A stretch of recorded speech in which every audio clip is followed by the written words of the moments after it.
Hello, America. I come up with a ton of weird ideas for shows, but this one is not weird. This is not one of them. You might think it is, but I think it's totally rational. One of the things I talk about all the time is the importance of educating yourself, knowing history. The only way to understand where the country is going is to understand history, America's past. Back to my weird idea. It starts with this book, about a year ago on this program. This book challenges you to think outside the box. The message is, things are changing. Today, our solutions are failing. Our war on terror spawns more terrorist decisions made to curb financial crisis, make things worse. So you need to be able to think the unthinkable. Fantastic book. Now, the next book, you look over here. Here's the next one, The Survivors Club. The Survivors Club is fascinating because it's the secrets in science that could save your life. Quite honestly, when this book first came across my desk, I wasn't interested in it, and I thought, oh, it's just a survivor. You know, it's like the Survivor's Wife's Club or something. And one of the guys that works with me said, Glenn, you have to read this. You'll love this. What is it? It's about people who think the unthinkable and survive. What do they all have in common? People who have, you know, been kept in bamboo cages or, you know, been half-eaten by a lion. How do they survive? What did they find most important? Well, one of them is faith, God. Which brings me to this book, America's Prophet. This book I've told you about is fantastic. This is a book about Moses and the American story. I read this. I call the author up. I say, Bruce, great book. He's on the air with me. He starts telling me about his friends. See, he has two other friends. 3 friends, 3 different cities, 3 different bestsellers, one message. It's a trilogy. Josh Cooper Ramos splits his time between China and the U.S. Ben Sherwood lives out in Los Angeles. And Bruce Feiler lives here in New York, in Brooklyn, New York. They're all 3 friends, and I've invited them here to spend an hour because I find this fascinating. Welcome, guys. How are you? Fantastic. It's great to be here. Nice to be here. There's another coincidence. I don't believe in coincidence. There's another coincidence. I rarely have guests on the show in the first place, but rarely invite somebody to my office to talk about things. You, when was it, a year ago? Yeah, it's probably about 8 months ago. 8 months ago, came to my office, we had lunch together, and we talked about the world and China and how we see things very similar. We're different, you know, on many things, but we see unthinkable things. I called you and talked to you about it. I was so fascinated. How can you write for me? How can you be involved in some of this stuff? This is fascinating stuff. You, Bruce, after I read this, I asked you, how do you write? I didn't know that you all 3. I've never done that with any guest. I did it with all 3 of you. You guys, when you wrote these, you wrote them simultaneously. More or less, yeah. More or less. And you didn't see the connection between, the thread between the 3. Did you talk to each other about it? No, I think it goes to the fact that we're rather focused on our individual projects. Okay. Bruce, when you were in my studio, you came to the radio studio. Yep. I put you on the radio. And you told me that you were friends, and it took me a second. I think you were actually on the street, on the sidewalk, when I called you on your cell phone. I was in a taxi cab, actually, on the way home. Okay. And I started noodling this, and I went, wait a minute. It's the same message. Had it dawned on you at all, ever, it never dawned on you, when you called these guys to say this, what did they say?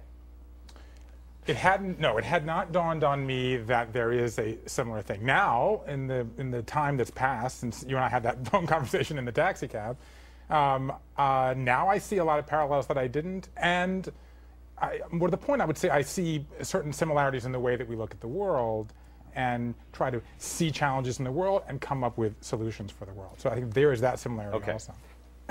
America, here's what I want you to understand, because everything that I've been saying on the air for that, you could have gotten it with all these 3 books. You could have done something else at 5 o'clock. These 3 books, and they're connected. And here's how they're connected. I'll have each author explain briefly. Joshua, what is What is this?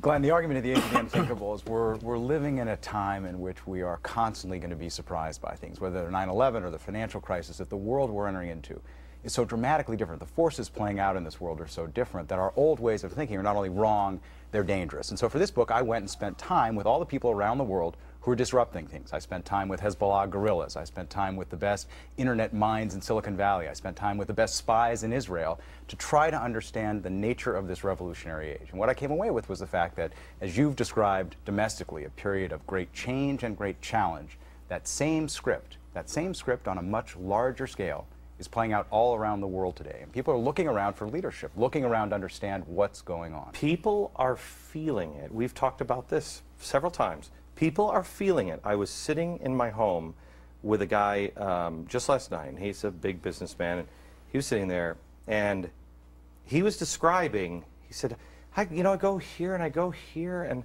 there's just something happening. And I said, does it feel like the earth is shifting underneath your feet, but you don't really know why or how? He said, yes. Yeah. It's the age of the unthinkable. That's right. And the thing is, many of the things that are causing this are things we can't stop. In some cases, they're things we want in our lives, right? We want more networks. We want bioengineering. We want efficient financial markets. These are all things we want. We need them for the future.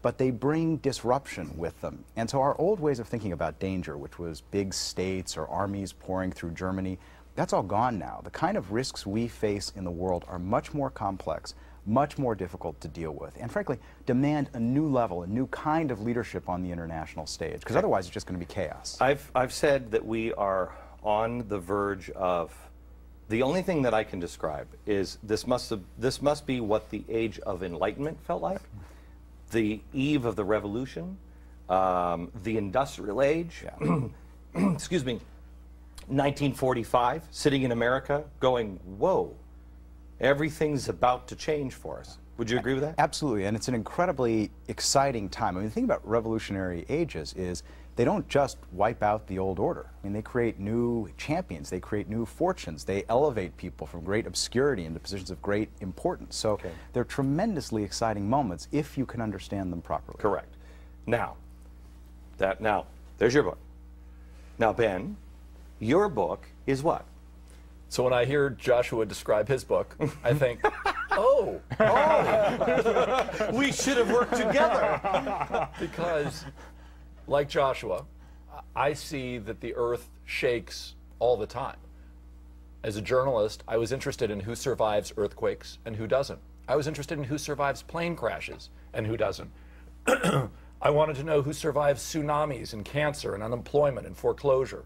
And so, pardon me, like Joshua, I went out and traveled around the world and interviewed the world's most effective survivors and thrivers.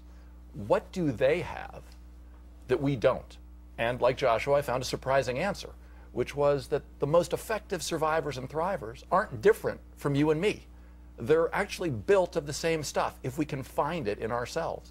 And so the Survivors Club is sort of a roadmap to dealing with the world when the ground is changing. And so in the same way that Joshua describes these huge global shifts, disruptive shifts, and you need to be resilient in order to thrive. You need to change the way you look at the world from being an architect, as Joshua writes, to being a gardener and growing in your own backyard and growing institutions to deal with this change. Same with surviving every day in a world that's changing. You actually, and you and I have talked about this, buying seeds, not a terrible idea if you need to grow your own food and become your own gardener. And there are certain things that some of us need to know to deal with the unthinkable.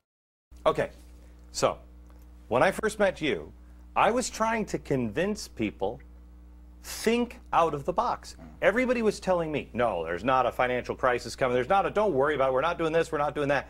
And I said, I don't know why I can see this, but I think it's because I think the unthinkable. I think outside the box. I'm not classically trained, and so I'm not put into that little mold and crank out those ideas. Then I met you, and I was at the time trying to figure out, how do we survive? How do we get people? What was the thing, first rule of survival, the thing you found a pattern, right, was the survivors think the unthinkable. And what was the other thing that you found most survivors have in common? there are a bunch of different things, but the most surprising thing, and where I suspect you are leading, Your Honor, Counselor, the most surprising common thread among survivors around the world and the experts who study them. So this is the toughest, meanest drill sergeants in the Marines who train men and women to survive everything. When you ask them what is the most important thing to know to survive, even the collapse of American and global institutions, what's the one thing you need? And I was surprised to hear it. Because you're a journalist. And I know you're going to grin. But what surprised me was they said again and again, faith in God. Faith in your family, faith in your country, and faith in God. And faith, as I write, is the most universal survival tool. It's the most universal and, one could argue, the most powerful. When these